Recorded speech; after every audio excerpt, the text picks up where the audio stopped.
Character customization is one of the most important aspects of an open world action role playing game, and lucky for us, we got a rough, short view of the in game menu that we will use to create our character in this year's most anticipated title. So let's get right into it and talk nerdy.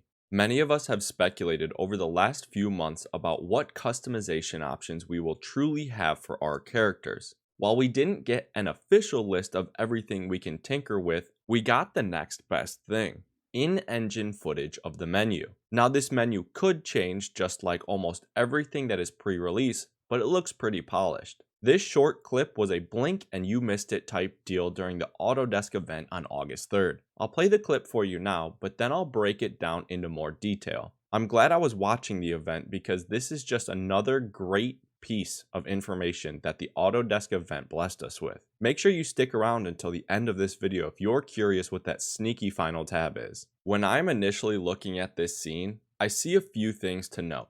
1. There are only 6 tabs at the top to customize your character. Other games have done things similar to this where the character customization at the beginning of the game is strictly for your character's appearance rather than also changing your character's clothes. For Hogwarts Legacy, this makes sense because we will most likely be in robes for most of the game anyway. The outfit the main character is wearing seems to be the default or starting outfit, which makes me think that anytime we have seen the main character wearing it in trailers, we are at the beginning of the game. Is it possible that the devs just didn't change the character's clothes for the trailers? Sure, but that's not what I'm going with. We see the title presets on the first tab, and this is common for character customization options rather than just starting with a blank character. Honestly, I love customization, but I probably won't be spending the most time changing each eyebrow, so for people like me, presets really help out. I'll change the eyes and hair, maybe the nose, and be on my way to Hogwarts.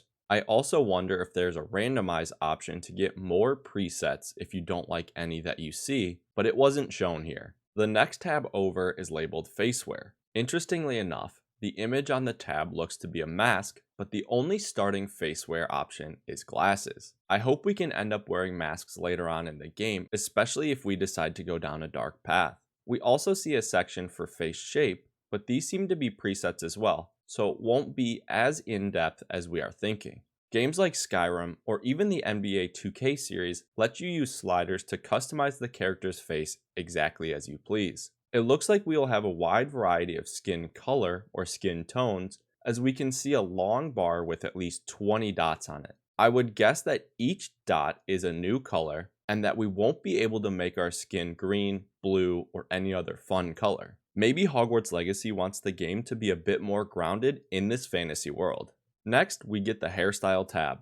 Under here, we see another long bar with color option dots. Hopefully this time, we will be able to have fun color options for our hair like Tonks from the Harry Potter franchise. Something I want to applaud Avalanche on is all the inclusive traits and options that we have seen in the marketing for the game so far, and this hairstyle section is no exception. They have different hair for every gender, ethnicity, nationality. They have something for everyone. I also wouldn't be surprised if we got more options added down the line. Bravo, Avalanche. Bravo. Moving on to the complexion tab.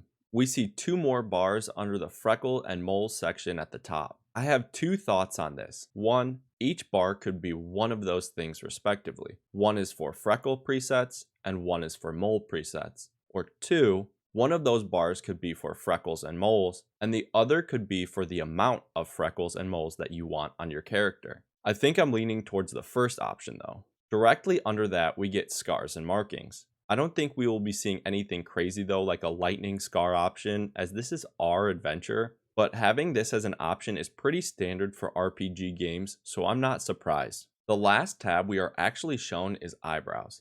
Under this tab, we get an eye color selection bar, eyebrow selection bar, and an eye shape preset. I hope we get fun eye colors under this section, maybe a solid black or even light gray. I like making my character look like a vampire sometimes, and the almost white eyes can have that effect. Again, it looks like the eyebrows will cage us into presets rather than truly letting us use sliders to tweak exactly what we want. Now the last tab isn't actually shown, but the image for the tab is a Hogwarts house crest, and it would lead me to believe that this would be where we can select our house. Community manager Chandler Wood took to Twitter saying, "The Autodesk presentation gave you a glimpse of our character creator. We are planning to go into more detail on it later, including showing that mysterious final tab." So if this tab is that mysterious, what could they be hiding? I have a few thoughts. 1. It could be just a house selector, and that's it. But what if they actually did a quiz, or gave you a randomization option? That would be interesting. 2. Since it's a Hogwarts house crest, it could be all of the items you need for Hogwarts. You can pick your house, wand type, and animal. It would be an easy way to seamlessly have you go through the cutscenes later on when you are in the shops without having to stop your progress. 3. You get to pick everything you want. Robes, house, animal, wand, class schedule, literally everything. I think this second option is the most realistic, but I wouldn't be surprised if there was a randomized house option for those players that like to live on the edge. I want to hear from you. What do you think about the new character customization menu, and what could that mysterious final tab be?